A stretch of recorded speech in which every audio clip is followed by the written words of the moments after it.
Welcome to Burlap Teachers. Enjoy the video. You start by powering the iPhone down and removing any case so you can work freely. This prevents accidental damage. Once done, look closely at the volume button area and use a soft brush or compressed air to clear visible grit because grime often blocks movement. Make sure Assistive Touch is enabled in settings right arrow accessibility so you have immediate volume control while you work, and test it to confirm software control is functional before proceeding to physical fixes.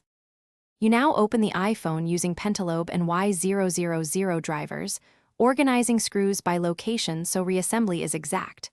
Once done, use a suction cup and pry tool to lift the screen a hair and hinge it up like a book, taking care not to strain display cables.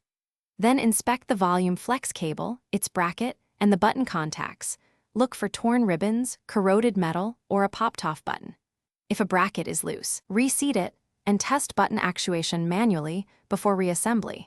You finish by replacing any faulty volume flex cable or bracket with a reliable part, seating connectors squarely and snapping shields back into place so contacts align.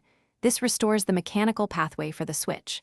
Then reassemble in reverse order, reinstall screws to their original holes, and ensure the screen sits flush without gaps.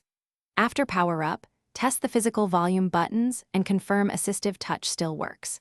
If the issue continues, back up your data and perform an iOS restore to rule out software faults before seeking professional repair. Thanks for watching. Consider subscribing if this video helped you.